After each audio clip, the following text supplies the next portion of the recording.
Precisamente el micro tiende a buscarle la vuelta a algunas cuestiones que ocurren en Patagonia. Por suerte, como lo hacemos nosotros habitualmente en la radio, a veces nos encontramos y en eso el micro de los amigos de historia tiene mucho que ver con esta realidad cercana patagónica. En este caso el título es Profetas del Genocidio. Cuéntame, Matías. Bien, en este caso es extra patagónico, pero podemos encontrar conexiones. Vamos a charlar con Lucas Bilbao, uno de los dos autores junto a Ariel Lede del libro Profeta del Genocidio, el vicariato castrense y los diarios del obispo Bonamín en la última dictadura. Un libro en el que se publica y se analizan los diarios del obispo Bonamín, obispo castrense, que llevó registro durante los años 1975-1976 de su día a día, y diario en el que se filtran aspectos fundamentales que hacen a que se pueda conocer y a que hoy tenga una importancia, de hecho hasta en los mismos juicios, detalles en torno a la colaboración con la última dictadura, con el terrorismo de Estado. Por ello vamos a hablar con Lucas Bilbao, licenciado en Historia, está cursando su doctorado en la Universidad del Centro en la provincia de Buenos Aires, en Tandil. Para presentarlo quería leer brevemente un fragmento de la introducción del libro, en el que ellos se refieren a que ¿por qué publicar los diarios en 2016?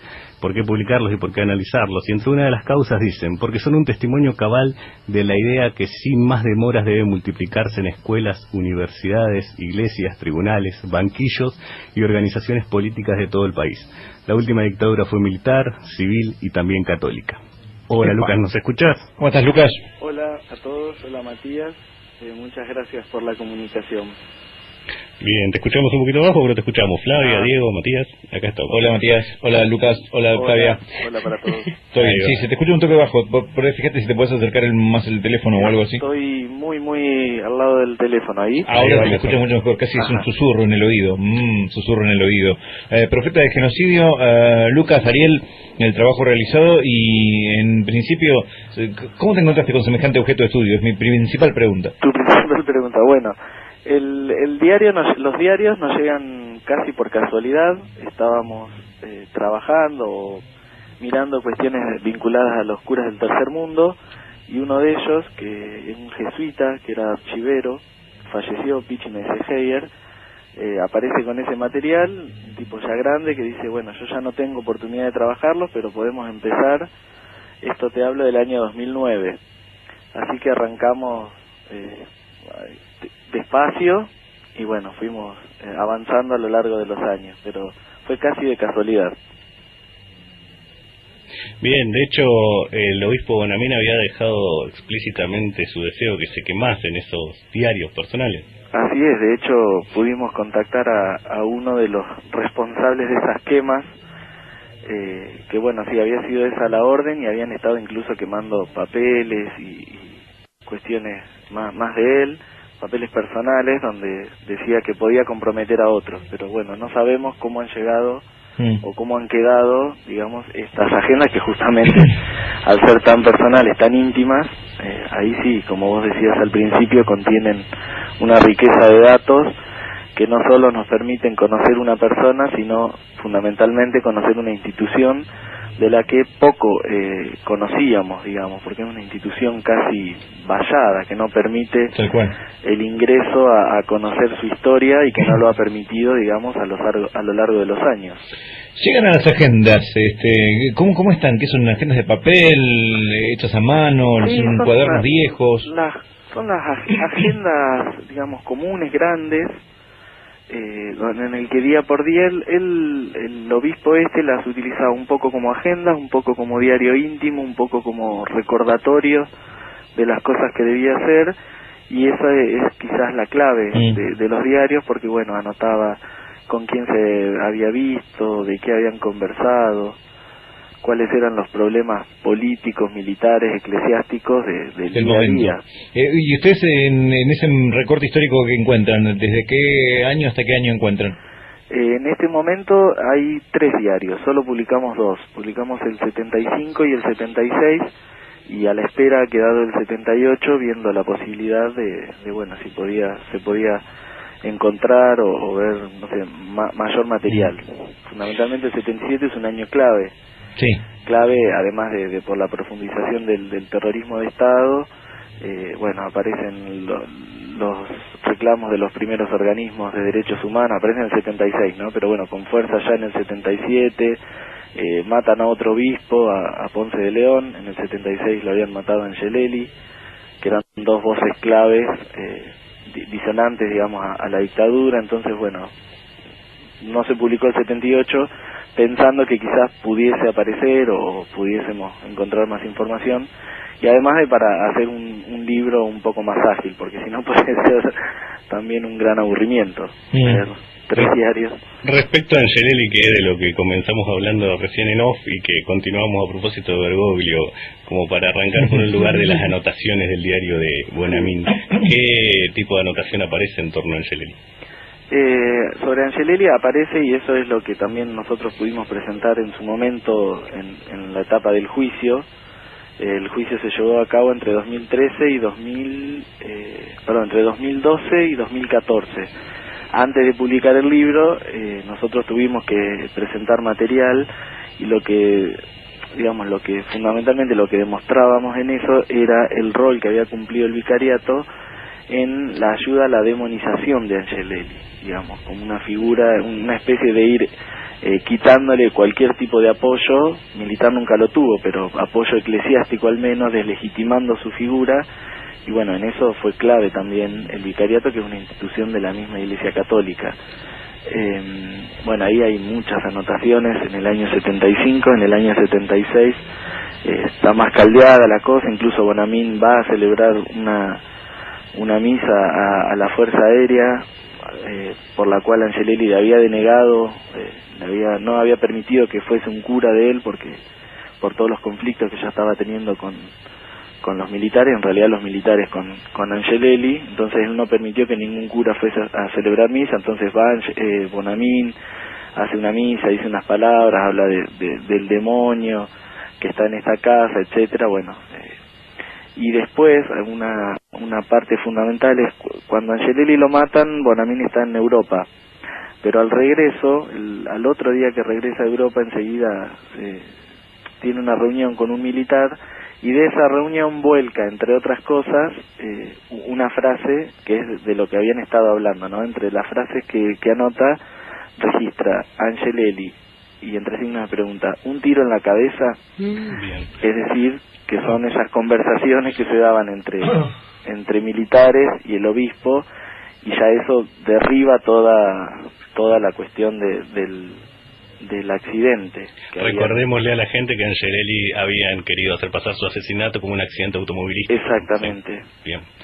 Y no solo, digamos, esa anotación en torno a su conocimiento claro de lo que pasaba en los centros clandestinos de detención, de los asesinatos políticos y demás, sino que de hecho él tuvo un familiar directo que estuvo detenido, desaparecido. ¿Qué no podés contar de eso? Sí, en realidad el familiar lo asesinan. Bien. Y el cuerpo es encontrado. Eso es en marzo, unos días antes del golpe. Era un sobrino nieto, de una relación muy directa, porque Bonamín era de Rosario. Él viajaba un promedio de todas las semanas o cada 10 días. Él vuelve a Rosario, a la casa de los padres de este muchacho, que era su sobrino nieto. Entonces él va siempre a lo de su sobrino. Y en marzo, él estando de gira en pastoral, digamos, en Cuyo, lo llaman por teléfono para decir que que había sido asesinado Luis Anselmo Bonamín. Él era militante de la JUP, estudiaba en ingeniería y trabajaba en una industria metalúrgica, creo, o electrónica, algo así, y bueno, lo asesinan, por lo cual también tuvimos que ir a testimoniar y a presentar, digamos, los diarios como fuente para poder contextualizar y aportar, porque lo que tienen los diarios respecto a eso es la riqueza de las conversaciones. Él, para intentar esclarecer qué es lo que había sucedido, se reúne con el segundo cuerpo de ejército, que tiene asiento en Rosario, habla por teléfono con la policía, con el jefe de policía de Rosario. Entonces uno se tira, entre el ejército y la policía se van tirando la pelota, pero bueno, él va desentrañando quién pudo haber sido. La pista más fuerte es la policía. Y bueno, él registra todo ese tipo de datos. Lucas, perdón. Sí. ¿Cómo estás? Flavia Gallego te saluda. Mucho gusto. Bueno, algunos alguna vez leímos algo sobre la dictadura, nos interesamos y demás, sobre todo la última, sabemos que la Iglesia cumplió un rol más que importante, ¿no? Sí. ¿Hubo cosas que igualmente, más allá de conocer o de saber, de oído, cuando empezaste la investigación, te llamaron la atención? ¿O qué cosas nos puedes remarcar que la verdad te sorprendieron de alguna forma? Sí, en realidad quizás, no sé si la expresión fue sorprendernos, pero una de las cosas que pudimos dar cuenta con la investigación y ahora con el libro es que ya no podemos hablar de algunos casos aislados dentro del episcopado, de la jerarquía o de algunos sacerdotes que participaron del terrorismo de Estado. Nosotros hablamos de toda una institución. Bonamín fue jerarca, fue uno de los dos jefes que tuvo esa institución. Esa institución, el vicariato, se crea en el año 57. En su carta fundacional dice que su actividad es acompañar pastoralmente a las Fuerzas Armadas, de mar, de tierra y de aire, en un contexto de, digamos, de Guerra Fría, de la doctrina de seguridad nacional, etcétera, donde el papel que van teniendo cada vez más los capellanes al interior de las Fuerzas Armadas es un papel pedagógico, es decir, la formación militar viene por un lado, digamos, desde los mismos militares, y la formación cívica, religiosa, espiritual, etcétera, todo lo que comprende la cuestión que no es militar, incluso ellos le llaman moral, viene de parte de la Iglesia. Entonces lo fundamental fue poder conocer cómo fueron esos resortes de esta institución hacia las Fuerzas Armadas. Entonces, ¿qué encontramos? Que hacia finales de los 60 y sobre todo en los 70, eso se radicaliza, no solo la Iglesia, se radicaliza la lectura que tienen hacia la sociedad en general, los mismos militares. Entonces comienzan a hablar de la subversión, comienzan a hablar, a trabajar en esos términos. Y bueno, ahí la Iglesia cumplió un rol fundamental, porque la Iglesia, a través de sus capellanes, a través de este vicariato, es quien también da forma y quien también decide, bueno, quién es ese otro subversivo, quién es ese otro negativo, y sobre todo cómo se trabaja con eso. ¿Y cómo trabaja la Iglesia, digamos, en purificar las almas de los militares en combate contra la guerrilla subversiva marxista? Quiero decir, más allá de las anotaciones formales de este hombre, digamos, ¿hay algunas pistas para entender esa relación tan particular entre los militares y la Iglesia en términos de limpieza de conciencia, en términos de tener ese mandato divino para generar atrocidades? ¿Qué es lo que dice el libro al respecto de esa situación? Sí, hay varias anotaciones y al poder reconstruir contexto y poder reconstruir la trama de las instituciones, nosotros pudimos ir al menos deslizando algunas hipótesis. En primer lugar, lo que aparece es esto que vos marcás, ¿no? Al comienzo de lo que ellos llamaron la guerra contra la subversión, fundamentalmente al comienzo de lo que fue el operativo Independencia en Tucumán, donde se libra el primer combate, entre comillas, real, que ellos le llaman, contra la guerrilla. Ahí aparecen los primeros, o al menos en los diarios de Bonamín, ¿no?, los primeros vestigios de los problemas de conciencia, que es algo que también registra todo el tiempo Bonamín. Entonces, primer dato fundamental, hay problemas de conciencia. Ahora, el punto, y es lo que busca Bonamín, dice, bueno, ¿cómo hacemos para calmar esas conciencias? Y ahí lo que nosotros encontramos es, digamos, hay una geografía represiva donde la institución, el vicariato, estos obispos y sus capellanes van trabajando de acuerdo a lo que va sucediendo en cada una de estas geografías represivas. Entonces, Tucumán y el operativo es una cosa, y ahí todo el tiempo están pendientes, mandan más capellanes, mandan refuerzos, sobre todo los 2 primeros años. Y diferente, por ejemplo, era, por decirte, La Plata. La Plata estaba Monseñor Plaza, un tipo muy ligado también, sobre todo a CAMS y a la policía de la provincia. Entonces, hay arreglos que los pueden hacer y hay arreglos que los hacen los mismos obispos diocesanos. Entonces, por eso decimos que la geografía represiva cambió. Diferente fue la Patagonia, diferente aquellos obispos que tenían una jurisdicción, por ejemplo, en Neuquén, con, no me sale de Nevares, con el obispo de Nevares, digamos que ya desde los 60 que el vicariato tiene conflictos, le es difícil al vicariato, por ejemplo, la cuestión de los capellanes tiene que está todo el tiempo en conflicto.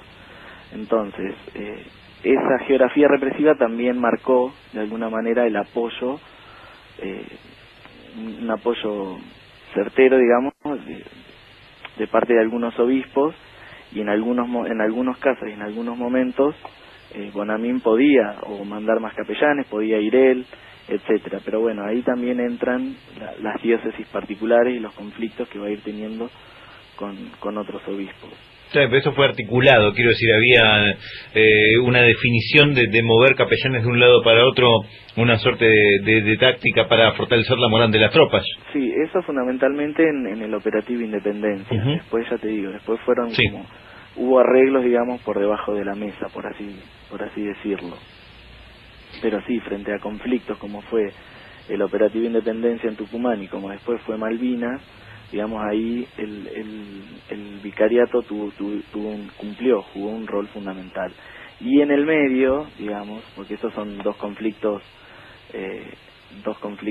muy, ¿cómo se llama?, muy territorializados, pero después, durante los años del terrorismo de Estado, ahí sí los capellanes cumplieron un rol fundamental. Pensemos en las grandes escuelas, sobre todo las de la región metropolitana, La Plata, Buenos Aires, Campo de Mayo, la ESMA, etcétera. Bueno, ahí tienen sus capellanes full time, digamos, trabajando ahí con los mismos problemas. Estás escuchando a Lucas Bilbao junto con Ariel Lede, parte de autores de este diario íntimo del religioso Bonamín y de la investigación en el rol de la Iglesia Católica en los años que van del 76 en adelante. Flavia Gallegos te saluda otra vez y te cuenta. No, me lo imagino a Bonamín, ¿no? Una especie de Pablito Escobar con su agenda anotando tiro en la cabeza, qué onda. Pero más allá de eso, ¿vos crees que esto se llevó a cabo desde la Iglesia por una cuestión de convicciones o de negociación, o quizás, recién comentabas, ¿no?, que escribía cosas o que pudiste tener acceso a un archivo de los años 60 donde ya se hablaba de subversión y demás, más allá de que estamos hablando de la última dictadura militar y anteriormente también hubo otras, ¿no? Pero ¿crees que es una cuestión de convicción, de que la Iglesia en esos momentos, quizás también una parte ahora, pensaba así? Hay de las dos cosas, yo creo. Hay convicción y hay negociación.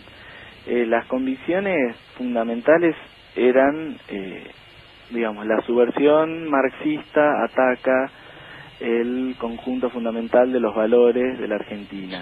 Esa Argentina que se pensaba católica era atacada, digamos, por elementos extraños. Entonces había que utilizar, ellos dicen así, todos los elementos a nuestro alcance para poder combatir la subversión.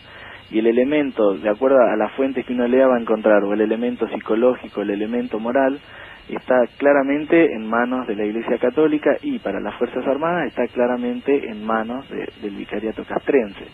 Entonces ahí hay una convicción, por eso yo ya hablaba de un trabajo pedagógico por años que venía haciendo el vicariato. El vicariato se crea en el año 57, pero que existe la figura de los capellanes dentro de las unidades militares, eso es antiquísimo, viene reformulándose, ¿no?, pero viene desde tiempos de la colonia.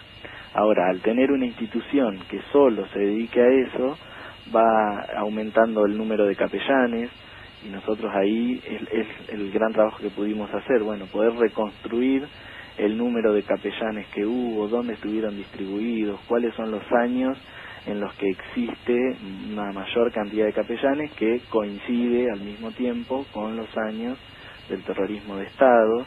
Entonces, que se eleve el número de capellanes equivale a decir, bueno, que hay una preocupación también porque estos capellanes trabajen o actúen junto a las tropas, ¿no? ¿Por qué, Lucas, crees que hubo tan pocos procesos contra capellanes? De hecho, el más paradigmático seguramente es la condena a von Bernich. ¿Por qué te parece que es esa situación que parecería no mala en función del rol protagónico que tuvieron en complicidad con la dictadura? Y hay varios elementos para eso, y esto que decís es real, y al mismo tiempo lo de von Bernich es un capellán de la policía, ni siquiera era capellán de las Fuerzas Armadas. Los elementos, digamos, el primero es la capacidad que tiene la institución, la Iglesia Católica, para poder evadir. Capacidad me refiero a capacidad de presión, capacidad de estar alineada y aliada también con el sistema judicial. Entonces eso en primer lugar, y ahí volvemos al tema de las negociaciones, ha tenido esa capacidad de poder esquivar cualquier proceso judicial en su contra. Pensemos que ya en el juicio a las juntas hay declaraciones y denuncias contra algunos de sus capellanes.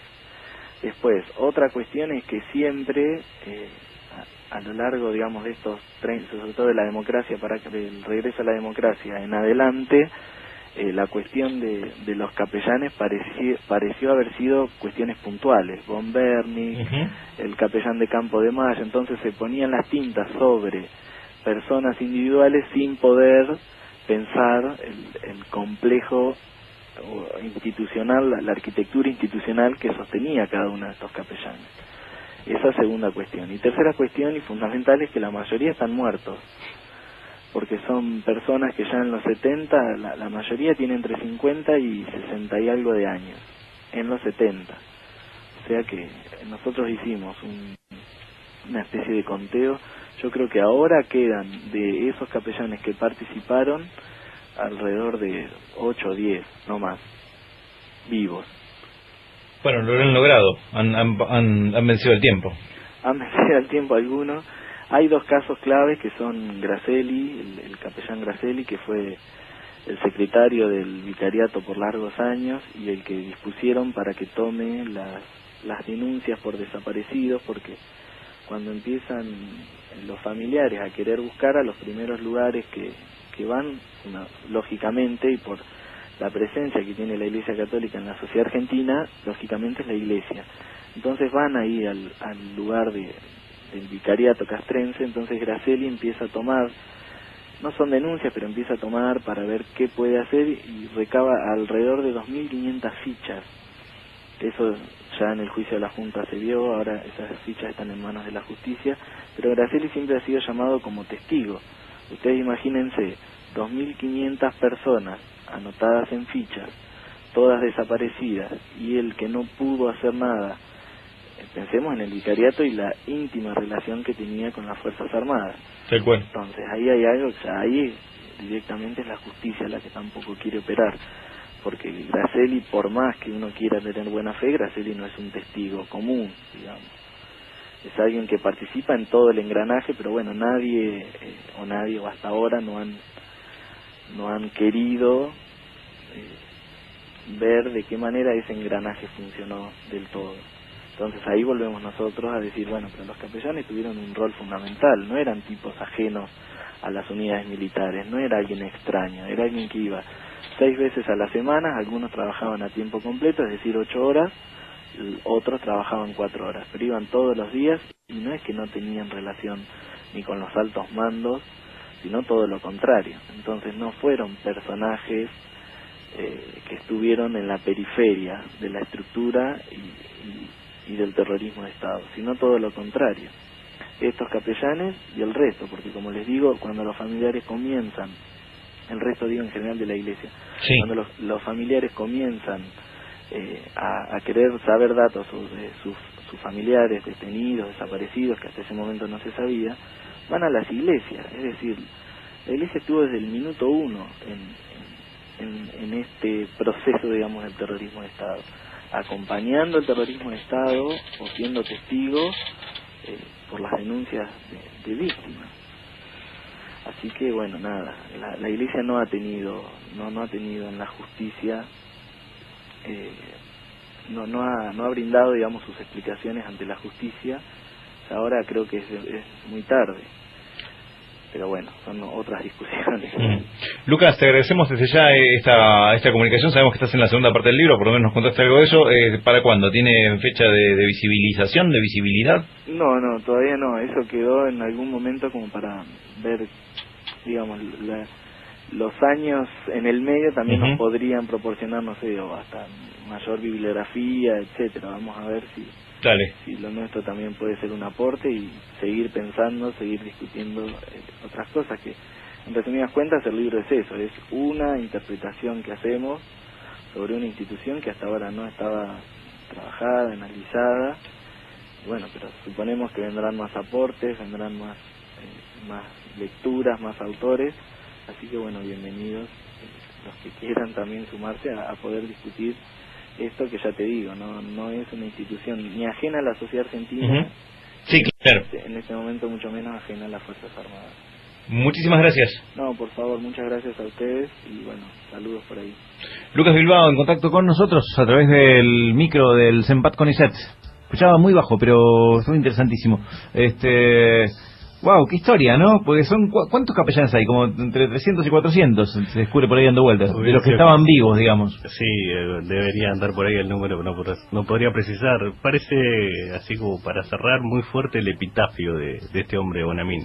Él muere a finales de los 80 y su epitafio es: sirvió a las Fuerzas Armadas. ¿Sí? Un tipo que era un salesiano, que pertenecía a la congregación salesiana y que se supone que fue un hombre fundamental de la Iglesia. Aparece, digamos, como cierre de su vida, como síntesis, sirvió a las Fuerzas Armadas. Digo, ¿hasta qué punto fue funcional a esa maquinaria de muerte que fue en última instancia la dictadura, ¿no? De eso se trata.